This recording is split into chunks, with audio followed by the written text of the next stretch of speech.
one of the most, if not the most prestigious in the country. What you may not know is that this book fair is the single longest running program in the Detroit Jewish community. What an incredible program. And I couldn't be more proud of this year's lineup and our professional and lay team who are delivering it to you, albeit over the internet. I want to give a particular shout out to Brenda Brook and the Distinguished Book Fair Committee, who worked tirelessly, even while remotely, to make Book Fair happen in a first-class fashion. And to our professional staff, Jamie Loeb, our remarkable director, and our team, including Cheryl Korlitz, Naomi Levine, and the marketing team of Liz Caldwell and Rachel Glowski, who support their efforts to get the word out on this incredible festival. The JCC's mission, the why we exist, has always been to build Jewish community here in Detroit. What has changed over time is how we do it. When JCCs were built and rebuilt and ultimately overbuilt, the JCCs performed its mission to build Jewish community principally by providing safe space for people to congregate and recreate in a world that didn't feel all that welcoming. Today, however, most Jewish people, and particularly young people, feel reasonably safe in the larger community and don't look to the JCC to provide them with a place of their own. At the same time, every study and every serious focus group on Jewish life comes to the same conclusions. Now more than ever, Jewish people are seeking to engage with other Jewish people as the need to connect over Jewish topics and issues is stronger than ever. And the way to build Jewish community is more Jewish people doing more Jewish things more often. If these studies are correct, and if they are not, then they all got it wrong, then there is no more important engine for building Jewish community in Detroit than your JCC. We may no longer be the traditional JCC that your parents remember, but no institution provides more world-class Jewish engagement in Detroit than your JCC, and there's no better example of the type of excellent programming we provide than this book fair. A recent study revealed that the JCC impacts over 50% of the Detroit Jewish community every year through programs. Did you know that the JCC hosts over 65 events per week? How is that even possible? But the JCC would not, could not, and will not be able to fulfill its historic mission to be a critical engine for building Jewish community in Detroit without the full commitment of and partnership with the Jewish Federation of Metropolitan Detroit and the United Jewish Foundation. 20 years ago this week, I sat in a hotel room in Kiev in the Ukraine on the first Grossfeld leadership mission, talking about the importance of building Jewish community in Detroit and the role of leadership with Matt Lester. I knew Matt growing up, going to Michigan football games with his dad and my uncle, but I had no real concept of the maniac that I was brainstorming with.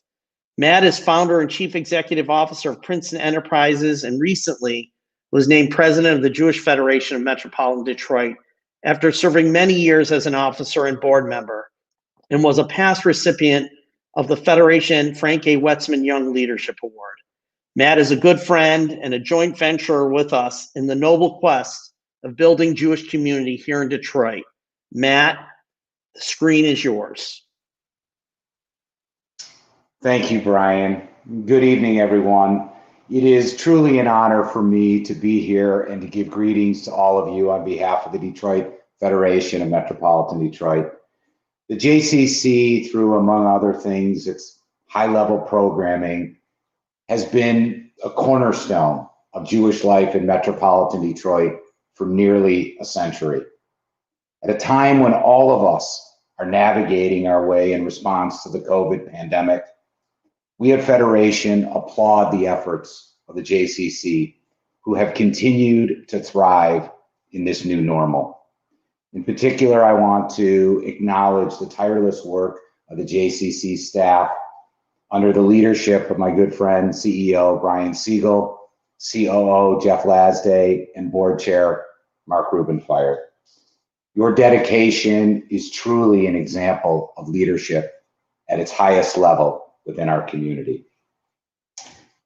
In a moment of unprecedented challenges, the JCC staff and leadership, lay leadership, have doubled down on their commitment to serve our community as they steward the transformation that furthers the J's mission of creating world-class education and engagement that furthers the J's mission on behalf of mind, body, and soul throughout Metro Detroit.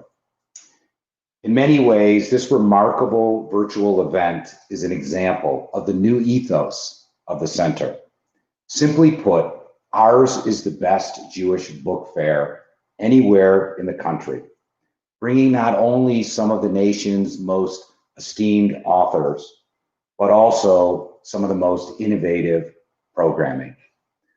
Though our format is different, thanks to the leadership of event chair Brenda Brook, cultural arts director Jamie Loeb, and their teams, the excellence of the book fair continues. It is no surprise that this is such a beloved community event. Ours is a tradition not simply lived, but also recorded.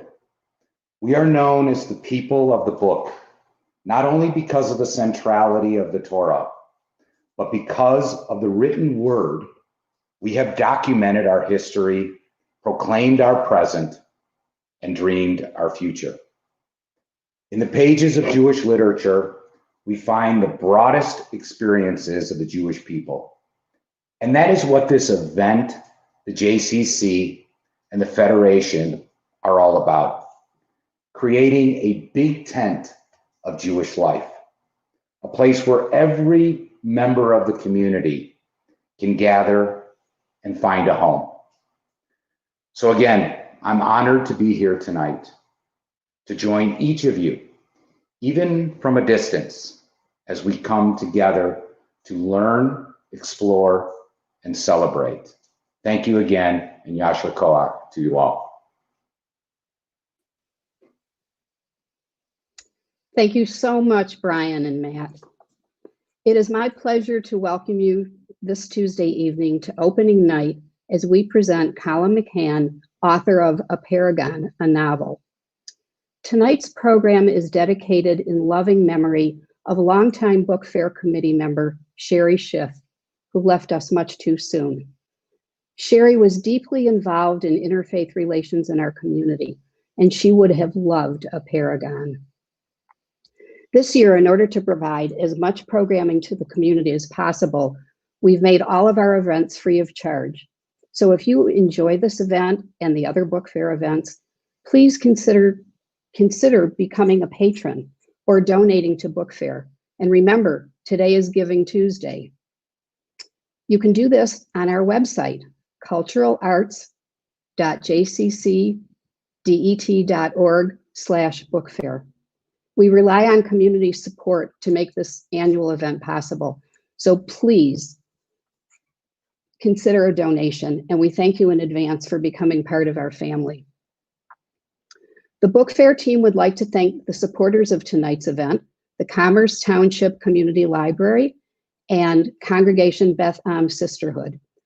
And I also want to personally extend my deepest gratitude to the entire book fair steering committee and our staff. This has been a very challenging year, as you all know, and their dedication, commitment, and hard work has made this exciting book fair possible. We have a very special event for you tonight, and we want you to be a part of it.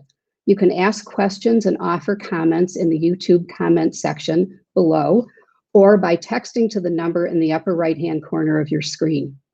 Our speakers have a great program planned for this evening, and they'll take as many of your questions as possible.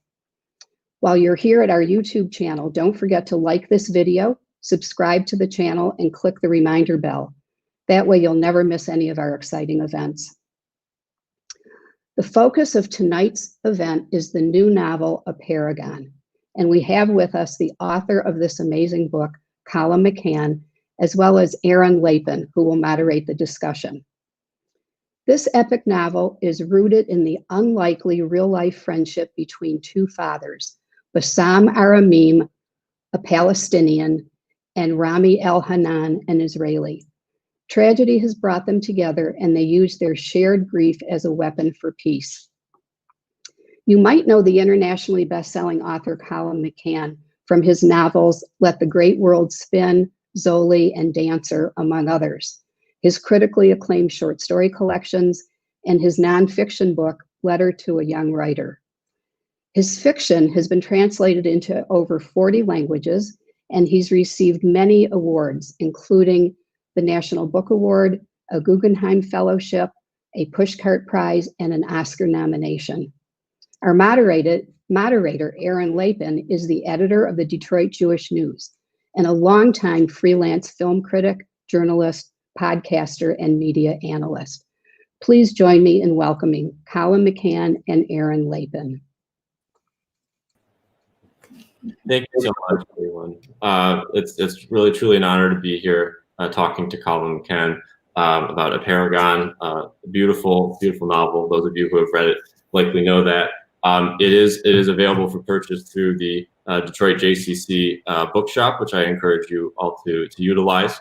And Colum, I would love to start off by talking about the two protagonists of your novel, Rami and Bassam. We see through the book that they are linked through the central tragedy of having lost their daughters to the violence of the conflict. And I want to emphasize for people, they are real people. And this is actually their story that you're telling. Can you talk about how you first came into their orbit and what made you want to tell their story in this way? Sure, and I just got to say what an honor it is to have a chance to talk with everyone, to sort of be in Detroit. I'm in New York. I'm from Ireland originally, and we're going to be talking tonight about Israel. We're going to be talking about Palestine, and we're talking about Rami and Bassam and Aaron. Thank you so much for moderating this, and the kind words of Matt and Brian and Brenda. To bring it all together.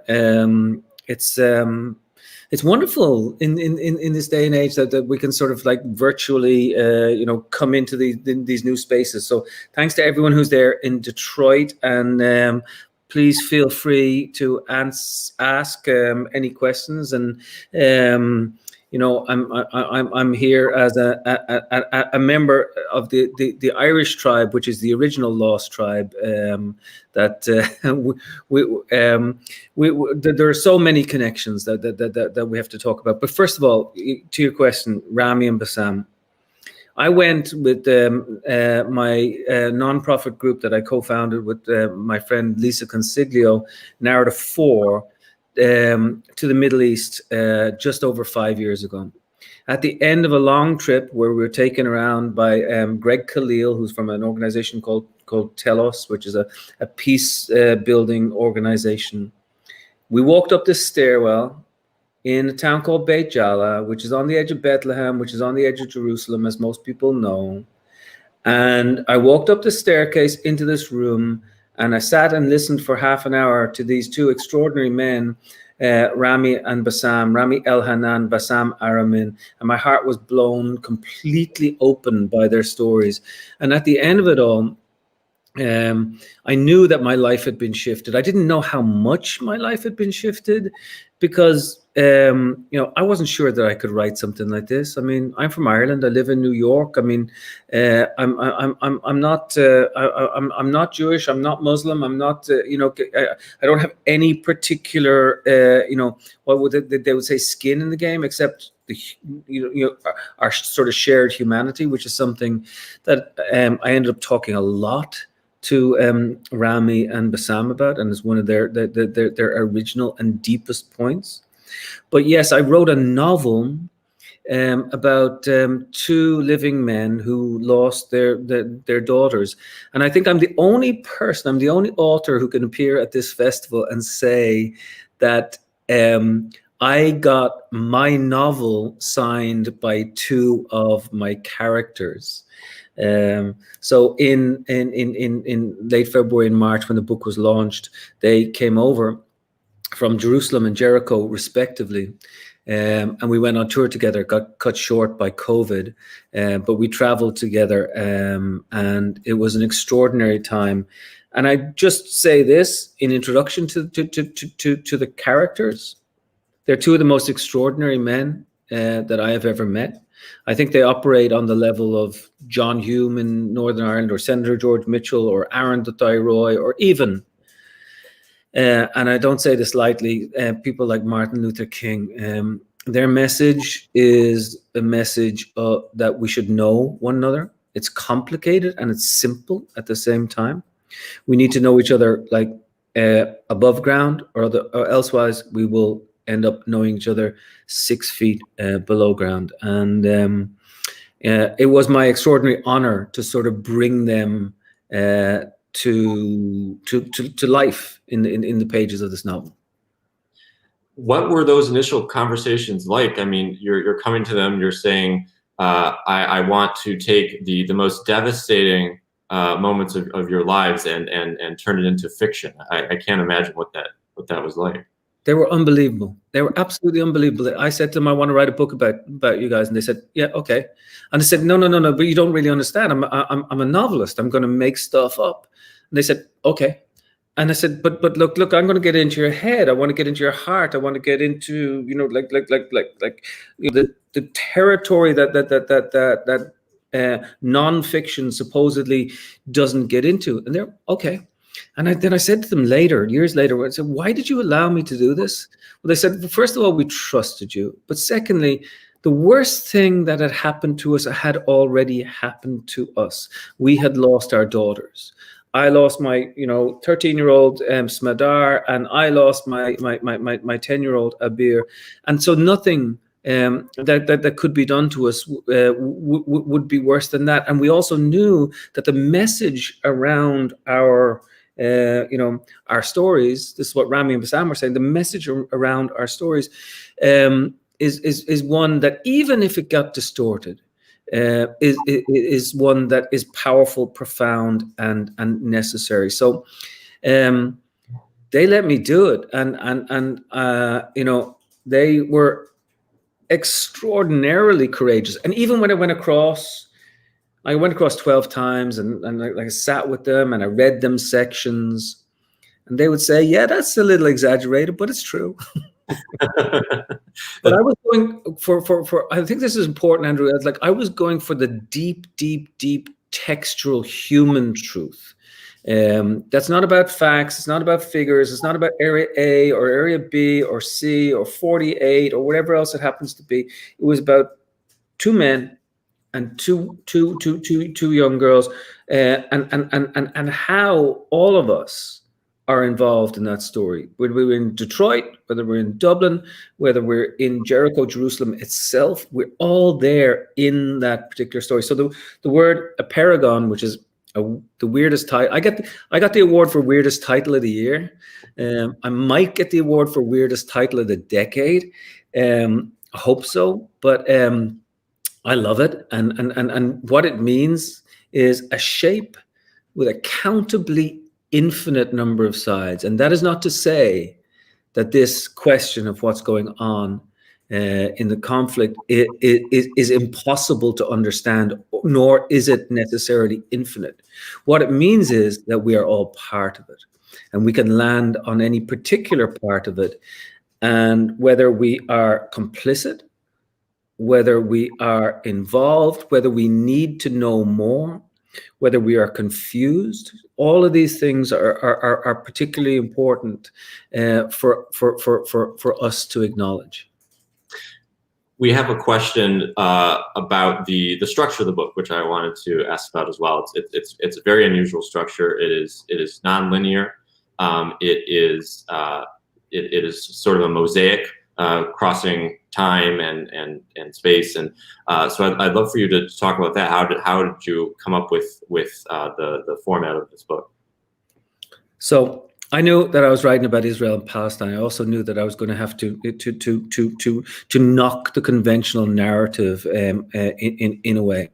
Samuel Beckett said 50 years ago, he said that the job of the artist is to find a form that accommodates the mess. So my job was to try and find a form that would accommodate some of my own contradictions and my own confusions and maybe the confusion of the reader who comes to it. And so it's actually told in 1001 different cantos. And the reason it's told in 1,001 different cantos, I didn't discover it until about 2 years into the process, was about 2 years in, I remember thinking, Rami and Bassam, they tell these stories over and over and over again every single day, the same story about how they lost their daughters. How do they do that? And then I remembered, well, that's a Scheherazade moment.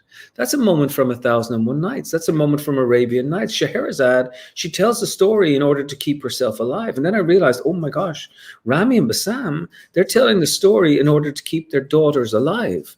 And so originally I wanted to tell it in 100 fragments, but then I said, oh my gosh, maybe I can tell it in 1001, which was a massive endeavor for me. The book goes from 1 to 500. In the center is 1001, and then 500 down to 1. So the book technically can be read sort of backwards and forwards at the same time. Don't do it. You might have your head spin. And the book is also designed, as you know, to sort of knock the reader off balance a little bit. So give it a chance.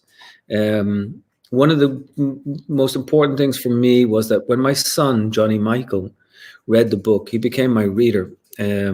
After my father passed away, like 6 years ago, my son came into my office and said, Dad, can I read your book? And I realized, oh, my word.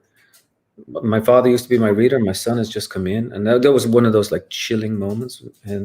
And he said, Dad, you know, I'm reading the book and it's confusing. And then I realized the confusion is on purpose. You're allowing the confusion in order that people can forget the confusion and then care about the territory of the human heart. I don't care about facts and figures. And this is really important to the cultural moment that we're in right now, as you know. I mean, we've been talking about this for how long? You know, fake news and this, you know, but really what we're talking about is the territory of the human heart, the texture of the human heart. And that's what I wanted to get at in this book. So the structure was that. Lastly, I'll just say the structure was also musical. So I am no good. Don't ask me to sing because I do sing. You could get me at a party. I am the world's worst because I'll start singing Irish songs. And Molly Malone will be belted out at like 12 o'clock and stuff. I do sing, but I can't sing. But in this particular case, I did feel like I was the conductor of a big sort of symphonic orchestra of things that came along and surprised me, you know. And I wanted to pay honor to the story of Rami, and I wanted to pay honor to the story of Bassam, and to try and get it as right as I possibly could. It is very fascinating to me to listen to you say that you, on some level, you don't care about facts and figures. And yet this book, one of the things that I find really interesting about it is how it weaves fact with fiction. You draw on real world historical events beyond just Rami and Bassam's stories. And I read that you were formerly a journalist. Is that true? Yeah, well, I'm once a journalist, always a journalist. I grew up in a family of journalists, and I will say this: that I don't privilege the fiction writer over the journalist. No, I don't privilege the poet over the fiction writer, and anybody who puts down the honest word. There are some people in this world who are doing journalism, who are doing such incredible stuff that I mean, I envy them enormously. So yes, I come from a journalistic background, and you know, this whole thing about fiction and nonfiction, I doubt the words. You know, I like the words stories and storytelling. That's where I believe our fundamental truth comes in. When we scuff up the truth, when it gets a little bit messy, when it gets a little bit confusing, because part of our problem these days seems to be that everyone has this sort of what I call this disease of certainty. You know, I am right, you are wrong. I am red, you are blue. I am urban, you are rural, whatever it happens to be. But the truth of the matter is that we're so much more dappled than all of that. We're so much more complicated than all of that. And within us all, We're not just Jewish, and we're not just American, and we're not just Muslim, and we're not just Irish, and or you know, any of these things. We're an amalgam of all these things that meet. And guess what? The messiness is where some of the really profound truth comes in. And that's when people like, you know, and I've traveled to JCCs around the country, and I've had great questions, and people are always open to questions and comments. And when people are able to say those precious 3 words, I don't know, that's when we get some stuff going on. I mean, so you asked me tonight, you know, do I know anything about, you know, a solution to you know, things that are going on? No, I don't know anything whatsoever. There are people who are a lot more intelligent than me, you know, who have answers about federations, confederations, 2 states, 1 state, whatever else it happens to be. But what I do know is what moves people. And the story of Rami and Bassam breaks people's hearts. And in order to melt ourselves into a situation where we can begin to look at one another, we need to be able to look at the territory of the human heart. That's where fiction or storytelling comes in. And just think about, you know, about the books that we have. Think about the Torah. Think about the way, you know, there are all sorts of literary styles being used in order to get at a profound and proper truth. Absolutely. One thing that Bassam and Rami do is they, as you write about in the book, they tour the world. They give speeches. They tell their stories over and over again because they are pushing for peace. And there's certainly a parallel between that and the nonprofit you founded, Narrative 4. Can you talk about that? I mean, was that part of what drew you to this story? Yeah, I mean, Narrative 4. So people should know that I've been writing for 30 years. You know, writing professionally for about 30 years. This is like my 10th book, and I teach and I do a lot of other things. But the thing that's probably closest to my heart is something that I co-founded about 10 years ago, which is called Narrative 4, and it's a non-profit global story exchange organization where we bring primarily young people together to step into one another's shoes. You know, I need to know you, you need to know me. And we will do so by engaging in personal storytelling. And so it was Narrative 4 that led me to Israel and Palestine, but this is also a Narrative 4 novel. But in order to communicate to this to people, and I'm really hoping that we can get it in Detroit, like one of these days. I mean, in the Detroit area schools, because we're growing exponentially, you know, as we speak. I will just illustrate with a program that we're working on and been working on for the past few years. So we have kids in the Bronx, the South Bronx, the second poorest congressional district in the country, right? And we have kids in Eastern Kentucky, another poor area. This area is primarily Black and or immigrant. This area is primarily white and or Native American Cherokee. This area is primarily urban. This area is primarily rural. This area is primarily red. This area is primarily blue. You think they're going to be so far away from one another that if you bring them together, they're like magnets. It's like the North Pole and the South Pole. They will, you know, they will actually reject one another. But they do actually become the North Pole and the South Pole. I got it wrong. They actually do come together, and the force of that magnetic pole is the force of storytelling, and that is extraordinary. So you have a young girl from the South Bronx who wears a hijab, and she's exchanging a story with a boy from Kentucky, in coal mining country, who's driving a pickup truck with a rifle in the back.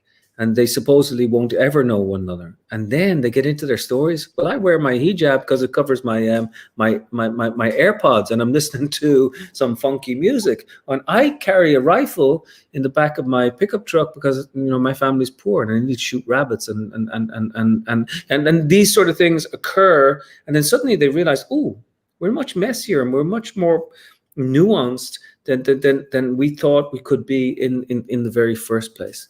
We do this now all over the world. We're in Nigeria, we're in South Africa, we're in Ireland, we're in Mexico, we're in Colombia, we're all over the United States. We're also in Israel, and we're also in the West Bank. And we're not doing direct conflict resolution. That would be a problem, especially when we talk about Israel and Palestine. To ask these Palestinian kids to come together with these Israeli.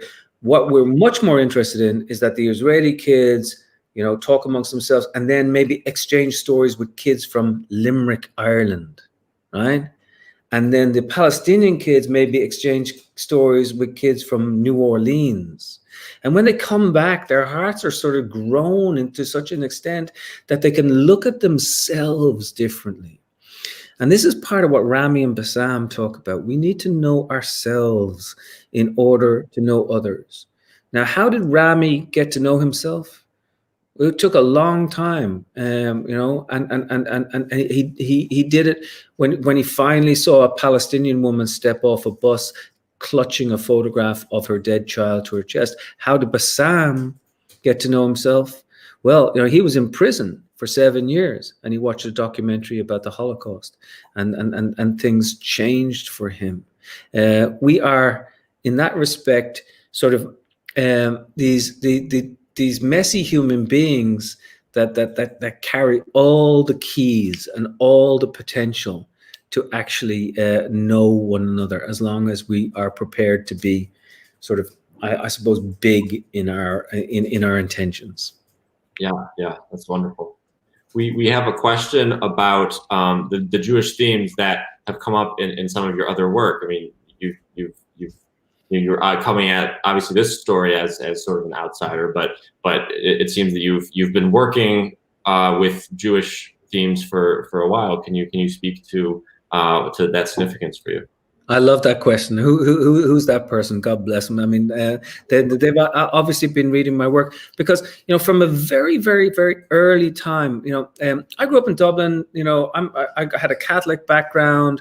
There was no real Jewish influence, but there was a Jewish influence on Irish society. And as we know, Chaim Herzog was born in Belfast, the first president of Israel. All these sort of things that later I learned. But the one thing that really hit me hard was the story of the Lamed Vatnik. When I heard about the Lamed Vatnik and what I considered to be the hidden saints of the world, and then 36 hidden saints in the world, and then one had lost his line of communication with God, I thought, that's amazing. I have written in 13 Ways of Looking a story called Shachol. And as a lot of people might know, in the Hebrew language, that means, a person who is bereaved. Now, in the English language, we don't have a word for a mother and a father who have lost a child. We have orphan, we have widow, we have widower, we have all this stuff, but we don't have a specific word. Whereas in Hebrew and in Arabic, we have words for parents who have lost a child. I've been fascinated by this. And in many ways, I have to say that we all go to Jerusalem, whether we know it or not.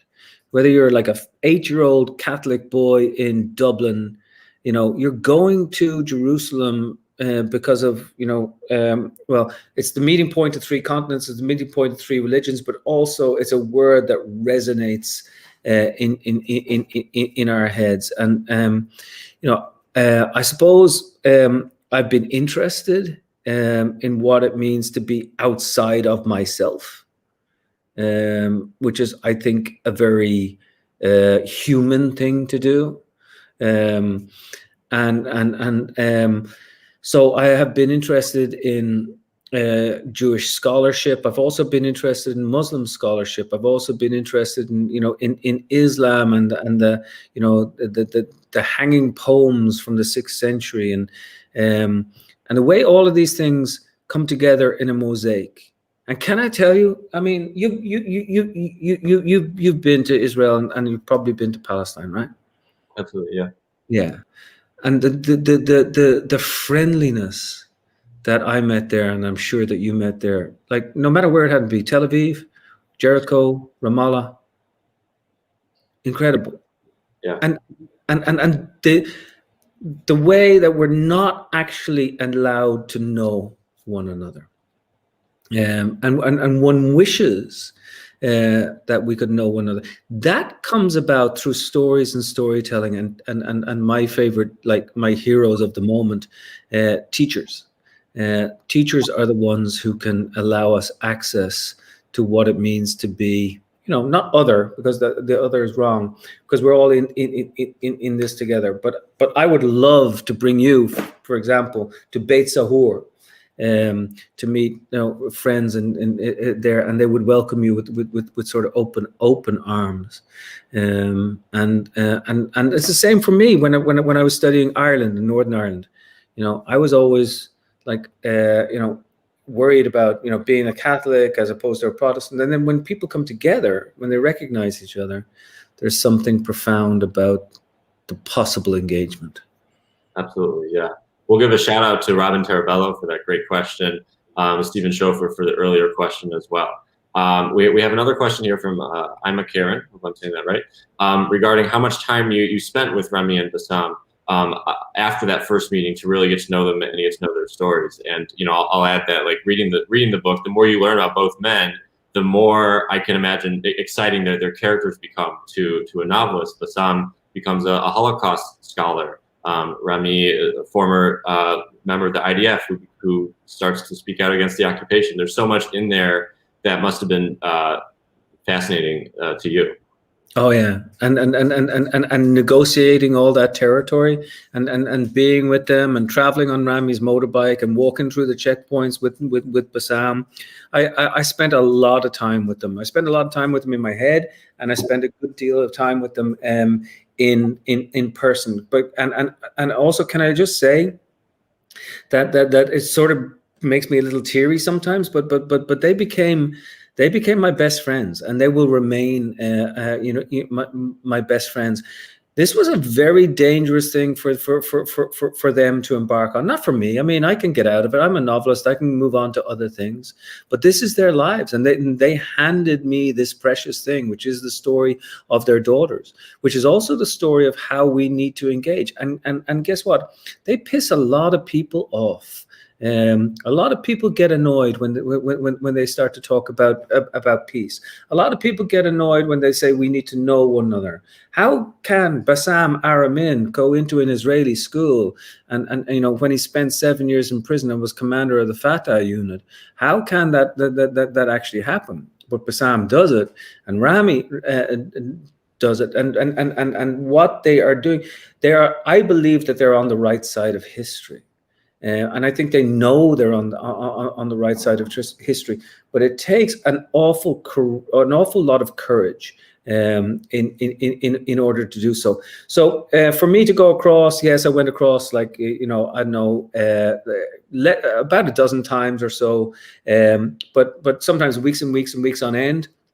And I was welcomed into their sphere. And a lot of time, man, I mean, it was just about, like, honestly, like sitting down on a street corner and watching the world go by, not like having interview after interview after interview, but like soaking the world in and getting the colors and getting the tension and getting that sort of thing, so that the reader, if he knows a lot about the area, then or she knows a lot about the area, then she can go in and say, oh, that's correct. But also, the book is also designed for somebody who knows nothing about the conflict then too. And is this stuff controversial? Well, I mean, to some people it seems controversial. To me, it seems to be obvious, and that it's not controversial. But in the end, yes, it is. It is controversial. But I have had more letters, Andrew, about this book than anything else I have ever, and more letters of hope, actually, than anything else that I've ever done, which is that means a lot to me. That really warms my heart. We should compare letters we receive when we write about the conflict. I think that could be interesting. Yes, absolutely. Different audiences. Hey, listen, no, I got some other types of letters and some other types of reviews too. Trust me, it wasn't all roses and poetry that came my way. But you have to expect that. I mean, when you write something, as you know, you have to risk yourself. You have to risk sentiment. You sometimes even have to risk humiliation. You sometimes and you go so far, because Rami and Bassam have risked everything, and so my risks become half of what they were doing. But as a writer, people don't fear our bite quite as much anymore. So you have to work from this sort of reckless inner need to say something and to believe and hope that what you're going to say is maybe going to shift one person or two people. And if I could get to like a 15-year-old in Detroit, by the way, like 15, 16, 17-year-olds are the best readers of this book because it's totally natural to them. It's like, oh yeah, that's just like the internet. You hop from one story to next, to next, to next, to next, to next. But if I can access a 15-year-old like a Greta Thunberg in Detroit, who's going to like come in and sort of like start a dialogue within the Jewish community or within the Palestinian community or within the Muslim community, then wow. We have done an awful lot, and I fervently hope that this time next year, that if you guys will invite me back, I will bring Rami and Bassam in tow, because man, they're so special. We would love to have them. And certainly Detroit is a place with both a large Jewish and a large Arab community that would be a natural place to do something like that. You've mentioned that you've been speaking at a fair amount of JCCs for this book. Obviously, a Jewish audience has a strong interest in what you're writing about. But what is your what has the reaction been in other corners? And particularly, we have a question from Naomi Levine from Israel and the Palestinian territories. Is the book for sale there? Have you heard from readers there? I'm going to tell you something, and this is kind of disturbing and kind of wonderful, and like all of these things all at once. And I think you'll understand it, but it's also a thing that we all have to talk about. All right, so I have written 10 books. All of my books have been published in Hebrew, everything. This book, which is probably my best book, or maybe I shouldn't say that, but for me, it was the one where I went, I went deep. It didn't find yet a Hebrew publisher. Now, it has found a publisher in Arabic from Lebanon, of all places. So, and the book has done very well in Israel amongst the literary community, and it's been very generously received. It's also done very well in Palestinian circles, but it also got slammed in certain places too. And there's something I knew that was going to happen. But nothing would make me happier than to have a Hebrew text and an Arabic text that somehow came together. Because I didn't I could have swapped the term Israeli or Palestinian, or and it would have been the same story for me personally. So and that sounds very simple, but actually sometimes things are so simple that they're not simple at all. I really believe that it would be wonderful if we could engage in these things. And listen, I accept and invite the criticism and the praise, which has been wonderful too.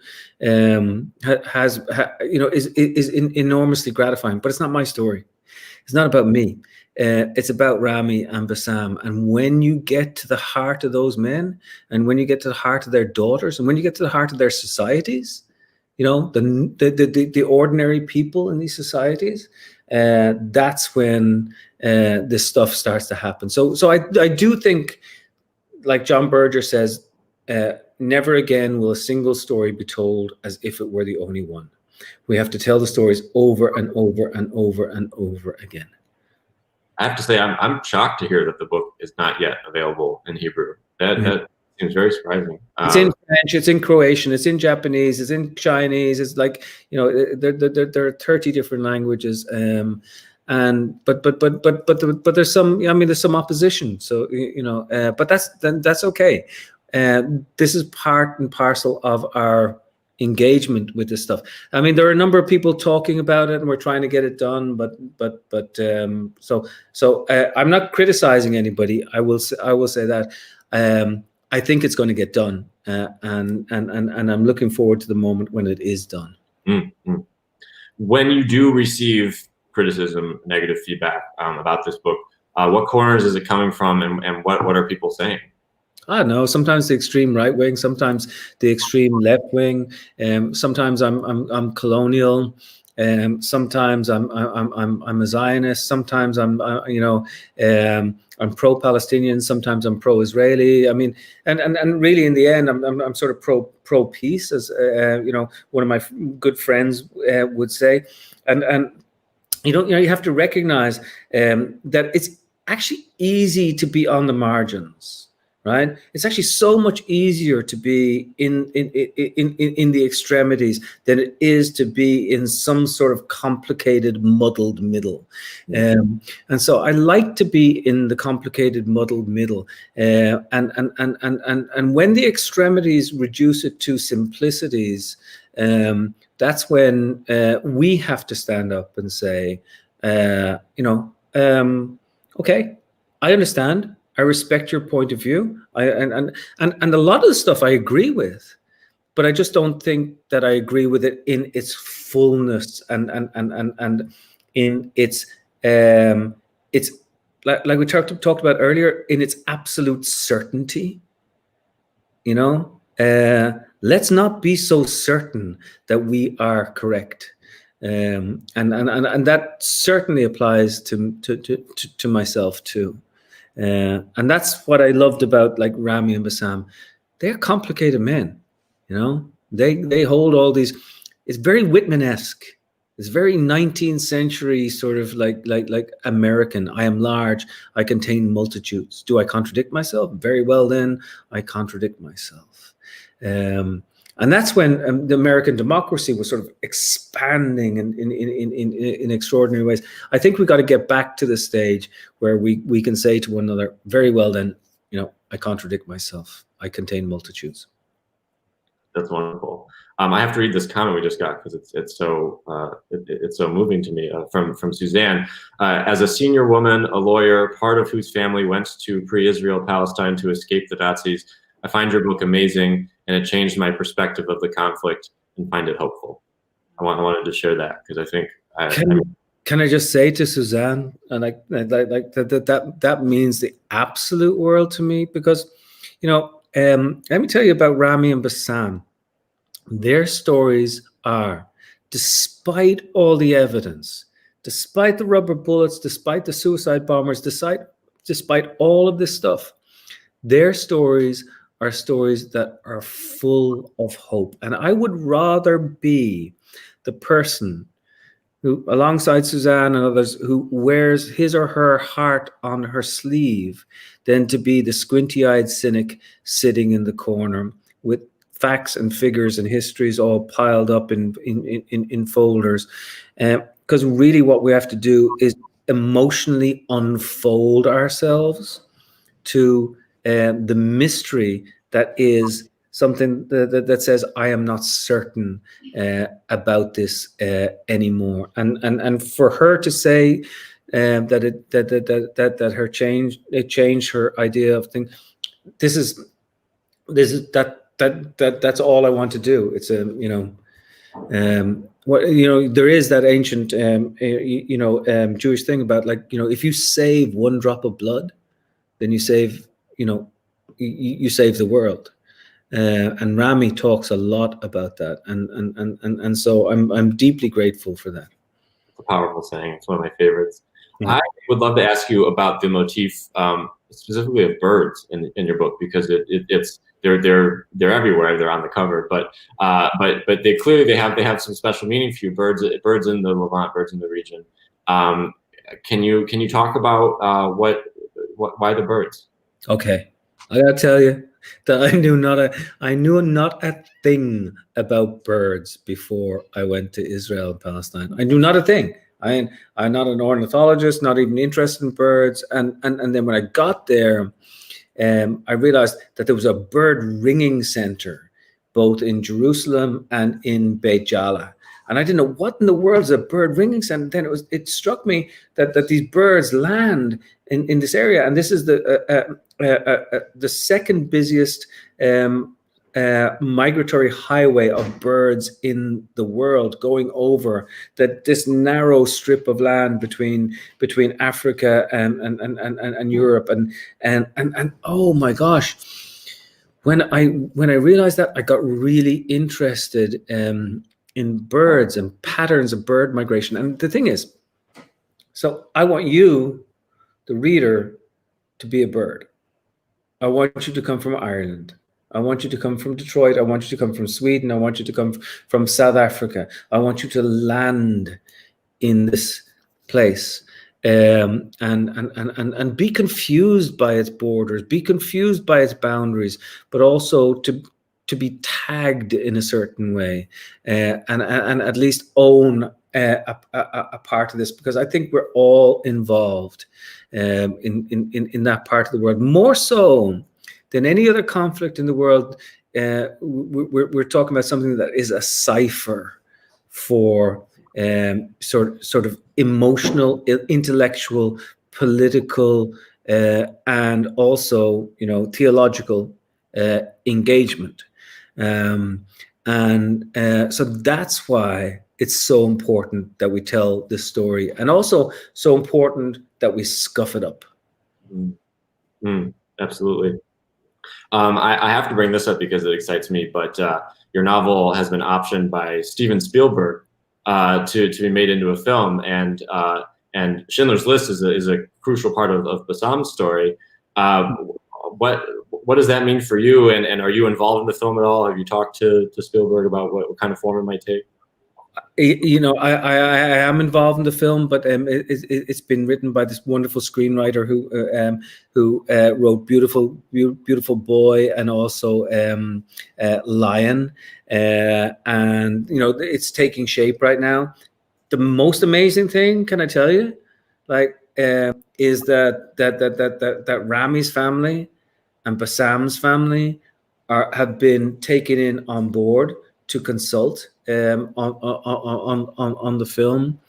A lot of people, especially people from a Palestinian background, let's face it, they were a little bit scared that Steven Spielberg might be involved. But I truly believe that this is going to be something, if and when it gets made, that will bring these complicated stories together to people. Nothing will be reduced to simplicities, and Spielberg is a sort of master storyteller who can say that all of this is so much more complicated. And then if he can get at the emotional heart of two men, who knows what happens? Look, like people talk about peace, and people talk about you being silly, and people talk about you sort of like believing in in things that are impossible.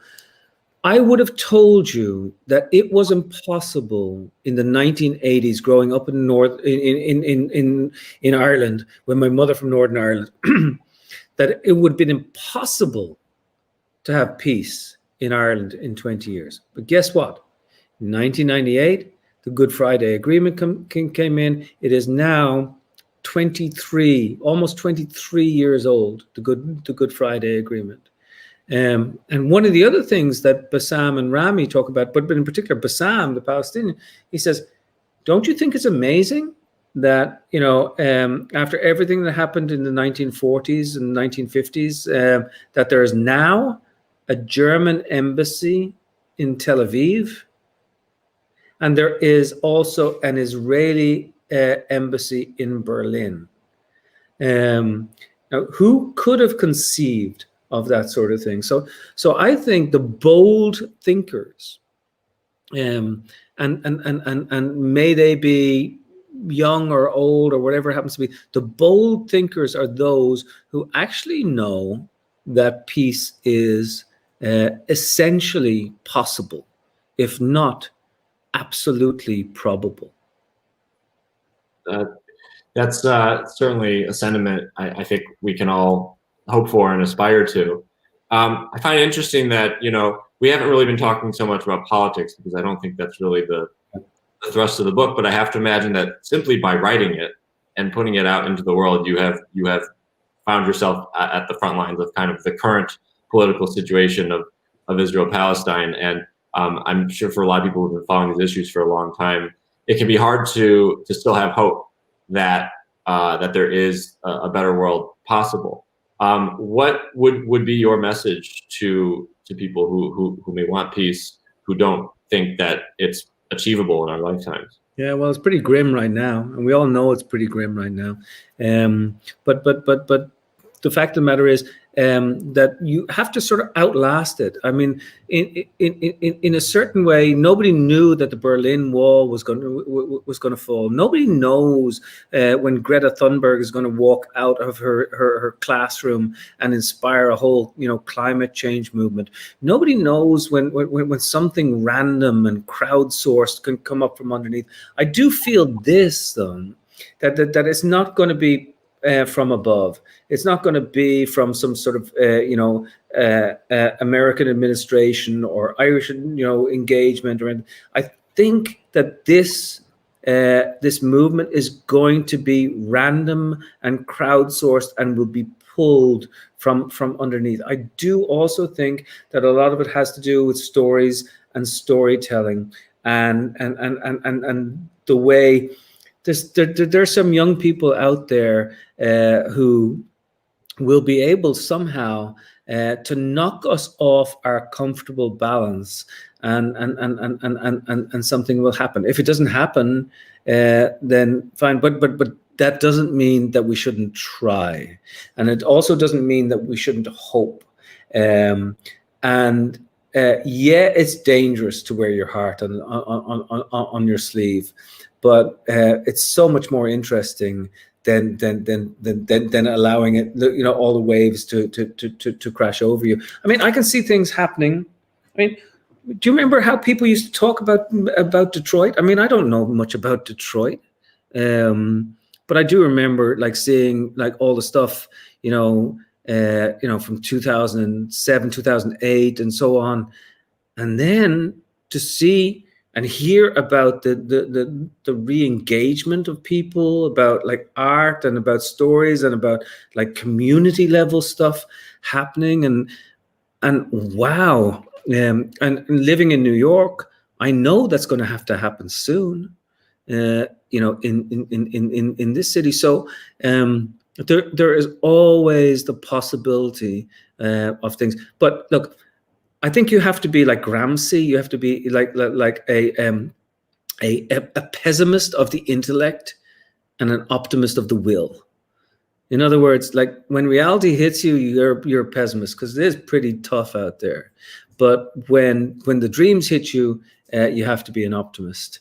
And then you can maybe be. There was an Israeli writer who wrote this great book called Pes Optimist. Pes Optimist. Yeah, so maybe you can be a Pez optimist. I'm a bit of a Pez optimist myself. I like that term. Yeah, Pez optimism. It's healthy to have a little bit of both sometimes navigating the world. Yeah, it would be wonderful to hope for like a Detroit style comeback of all the difficult areas in the world. We have a couple minutes left. I would just love to ask you, I mean, sort of relating to what you're talking about, where you draw hope from. One of the other themes in your book is the fear of knowing the enemy. Is something that comes several different times. Most kind of notably for me is when Bassam is in England and he's studying the Holocaust. And he says it struck him that people were afraid of knowing the enemy because they were terrified that their lives might get diluted, that they might lose themselves in the tangle of knowing each other. Can you kind of talk about what is that? How can we, overcome this fear of knowing the enemy, and does storytelling, play a role in that? I mean, you hit it right on the head.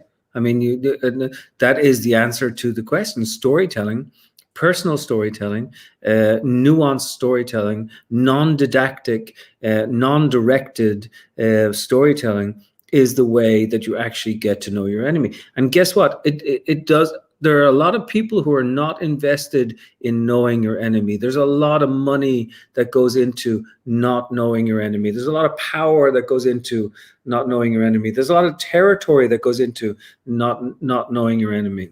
But the vast majority of us, I truly believe, want to know that that person is actually not our enemy. And this is profoundly important for the storyteller, for the artist, for the filmmaker, for the preacher, for the rabbi, whatever it happens to be. Then this is where we must engage on that sort of level. To know the value of knowing your supposed enemy, because when you get to know them, then you can't slam a missile into the marketplace. When you get to know them, it's so much more difficult to go in and take a knife at a checkpoint, whatever it happens to be. So this is part of our responsibility. And this is where teachers come in. This is where Narrative 4 comes in. This is where storytelling comes in. This is where JCCs come in, and like inviting people from other places to come in, and sometimes to talk about contentious things. I mean, maybe I said some contentious things this evening, and I hope I did. When we talk about occupation, when we talk about these sort of things, like these are words that are difficult at sometimes. But hey, let's talk about them, because let's share these words and make some sort of like mosaic out of them. That's wonderful. I think that's as good a place as any to end on, certainly. Colum McCann, thank you so much for joining us virtually. Hopefully next year in Jerusalem, next year in Detroit. Maybe we'll see you in Detroit next year. Next year in Detroit sounds good. I was serious, like Rami and Bassam. Wouldn't that be fun? Oh, wonderful. We would love to have them all here. The book is called Apeirogon. If you have not yet, please consider purchasing it from the JCC bookshop. I want to thank Colum one last time for this tremendous conversation, and thank you, all of you. Go in peace. Thank you. Thank you so much to Colum and Andrew for being with us and for such a captivating, absorbing conversation.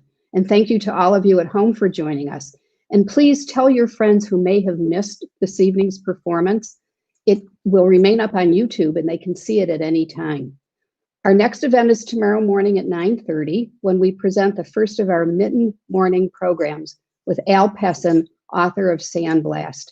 And please remember to like this video, subscribe to our YouTube channel, and visit our website, culturalarts.jcc.det.org/bookfair for our full schedule and a link to our online bookstore. Stay safe and